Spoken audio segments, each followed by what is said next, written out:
പ്രവാസിയായ ഓരോ മലയാളിയും അനുഭവിച്ച ആ അവസാന ദിവസം. Welcome back to my new video. തിരിച്ചു മടങ്ങുന്ന അന്ന് രാത്രി വീടിന്റെ ബാൽക്കണിയിൽ കയറി ഇങ്ങനെ ഓർമ്മകളെ മനസ്സിലടച്ച് യാത്രയ്ക്ക് തയ്യാറെടുത്തവരുണ്ടെങ്കിൽ ഹാജർ എന്ന് പറയുക.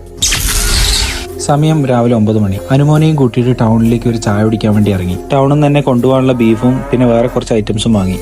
തിരിച്ച് വീട്ടിലോട്ട് പോകുമ്പോൾ നല്ല മുരിഞ്ഞ ചൂട് പൊറോട്ട കഴിക്കാനൊരു പൂതി. കല്ലടിക്കോട്ടിലെ ഞങ്ങളുടെ ഫുഡ് സ്പോട്ടുകളിൽ ഒന്നായ ഈ ഹോട്ടലിൽ കയറി നല്ല ചൂടോടെ അടിച്ച് പരത്തിയ 10 പൊറോട്ടയും കൂടെ കുറച്ച് ബീഫ് കറിയും വാങ്ങി. തിരിച്ചു നേരെ വീട്ടിലെത്തിയിട്ട് ഫുഡ് കഴിച്ചിട്ട് ഉപ്പാന്റെ കടയിൽ നിന്ന് കുറച്ച് മിഠായികളും പിന്നെ വേണ്ട കുറച്ച് സാധനങ്ങളും എടുത്തു. അപ്പോഴേക്കും പടപട പൊട്ടിച്ച് നിസാർക്ക് ബുള്ളറ്റിൽ എവിടെന്നോ പറന്നു വന്നു. കുറച്ചേരം റെസ്റ്റ് എടുത്തിട്ട് ഉപ്പാന്റെ ഒപ്പം നേരെ കോങ്ങാടേക്ക് പോയി. മലഞ്ചരക്ക് കടയിലൊന്ന് പോകാനുണ്ടായിരുന്നു ഉപ്പാക്ക്. അങ്ങനെ അതും കഴിഞ്ഞ് നമ്മളെ റൂമിലുള്ള അഫ്താബിന് ഒരു ജേഴ്സി വാങ്ങാൻ പറഞ്ഞിന്. അതും വാങ്ങി നേരെ വീട്ടിലേക്ക്. രാത്രിയായി. അങ്ങനെ ആ നിമിഷം വന്നെത്തി. പെട്ടിയെട്ടലി. അനുമോനും നാപ്പിയും ഉമ്മയും താത്തമാരും എല്ലാവരും ഉണ്ടായിരുന്നു കേട്ടോ. കുറച്ച് സമയം കൂടെ കഴിഞ്ഞാൽ പിന്നെ ഉമ്മയും ഉപ്പയും അടക്കം എന്റെ പ്രിയപ്പെട്ടവരടങ്ങുന്ന കുടുംബവും എന്റെ വീടും വണ്ടിയും എന്റെ റൂമും എല്ലാം ഒരുപാട് അകലെയാവുന്നുള്ള സത്യം മനസ്സിലാക്കുമ്പോൾ മുഖത്ത് എത്ര ചിരി വരുത്തിയാലും മനസ്സിലൊരു വല്ലാത്ത വിഷമം തന്നെയാണ്. ഈ ഒരു സിറ്റുവേഷനിലൂടെ കടന്നുപോയിട്ടുള്ളവരാണ് നമ്മൾ എല്ലാ പ്രവാസികളും. ബഹ്റൈനിലെ പ്രവാസ ജീവിതവും അവിടുത്തെ കൊച്ചു കൊച്ചു വിശേഷങ്ങളുമായി നമുക്ക് മറ്റൊരു വീഡിയോയിൽ കാണാം. ഈ വീഡിയോ ഇഷ്ടപ്പെട്ടിട്ടുണ്ടെങ്കിൽ ഫോളോ ചെയ്തിട്ട് സപ്പോർട്ട് ചെയ്യാൻ മറക്കല്ലേട്ടോ.